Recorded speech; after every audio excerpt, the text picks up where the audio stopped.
네, 오늘은 누가복음 18장 15절부터 30절까지 하나님의 말씀 나누겠습니다. 우리가 하나님 나라를 어떻게 받아들여야 되냐면 17절 읽어보면 내가 진실로 너희에게 이르노니 누구든지 하나님의 나라를 어린아이와 같이 받아들이지 않는 자는 결단코 거기 들어가지 못하리라 하시니라. 우리는 하나님 나라를 어린아이처럼 순수하게 있는 그대로 믿음으로 받아들여야 될 줄 믿습니다. 오늘 본문에서는 어린아이와 반대되는 큰 부자가 나옵니다. 큰 부자가 예수님께 나와서 이런 질문을 합니다. 18절에 어떻게 영생을 얻을 수 있겠냐라는 거야.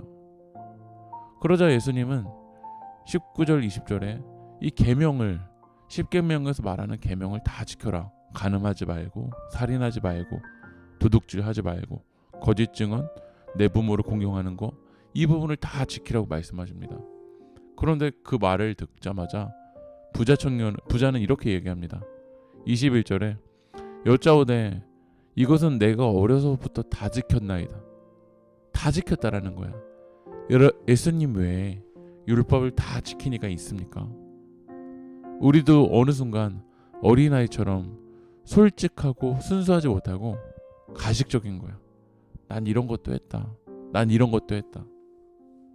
예수님은 이런 의도를 아시고 어린아이 같지 않고 악한 의도로 나오는 부자에게 핵심적인 질문을 하세요.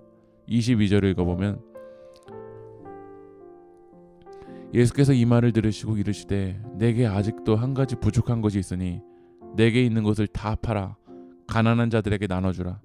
그리하면 하늘에서 내게 보화가 있으리라. 그리고 와서 나를 따르라 하시니 내게 있는 것을 다 가난한 자들에게 주고 나를 따를 수 있겠냐라는 거야. 놀이터에서 놀고 있는 어린아이를 엄마가 부르면 열심히 놀던 것을 내려놓고 갑니다. 우리도 주님이 부르시면 내 소유와 내 경험을 집착하지 않고 그분의 음성에 반응할 수 있겠습니까? 그런데 이 말씀을 듣고 부자가 어떻게 하냐면 23절에 그 사람이 큰 부자이므로 이 말씀을 듣고 심히 근심하더라. 결국 근심만 하고 따라가지 못해요. 성경에서는 그가 큰 부자이므로 주님이 부르시지만 결국 계산하다가 못 따라가는 거예요. 우리에도 주님이 말씀하시고 부르시는데 뭐뭐이므로 뭐뭐 때문에 여러 가지 이유들을 대면서 결국 따라가지 않는 거예요. 어린아이처럼 그 눈이 열려서 믿음으로 반응해야 됨에도 불구하고 내 소유와 내 경험을 계산하다가 결국 못 가는 거죠. 그래서 예수님은 25절에 낙타가 바늘귀로 들어가는 것이 부자가 하나님의 나라에 들어가는 것보다 쉬운 일 하시니라. 낙타가 바늘귀로 들어가는 것이 얼마나 어렵습니까? 그만큼 뭐뭐 때문에 뭐뭐이므로 어린아이처럼이 아니라 이 부자처럼 반응하면 하나님 나라 못 들어간다라는 거야. 내 것이 많을수록 내 경험을 더 집착할수록 우리는 들어가기가 어려운 거죠. 주님의 음성에 반응해야 됨에도 불구하고 경험에 집착하고 소유에 집착하는 거야. 주님이 우리를 부르시는 건 알겠지만 결국 따라가지는 못하는 거죠. 그래서 우리는 어린아이처럼 하나님 나라를 받아들여야 됩니다. 세상적인 눈으로 계산하면 하나님 나라의 가치가 보이지 않습니다. 그런데 어린아이처럼 하나님 나라의 눈이 뜨이면 29절을 읽어보면 이르시되 내가 진실로 너희에게 이르노니 하나님 나라를 위하여 집이나 아내나 형제나 부모나 자녀를 버린 자는 30절에 현세의 여러 배를 받고 내세의 영생을 받지 못할 자가 없느니라 하시니라.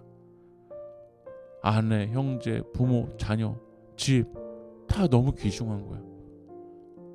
그러나 주님이 부르시면 그분에게 반응하는 거죠. 왜냐하면 하나님 나라의 가치가 귀하기 때문에.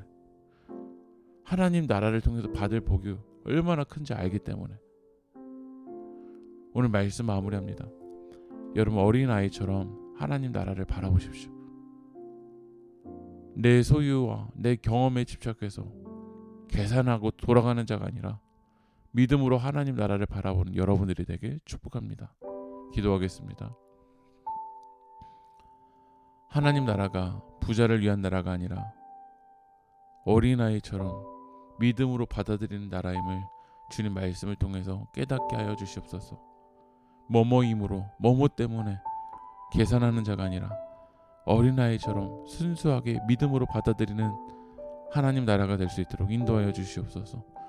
예수님의 이름으로 기도합니다. 아멘.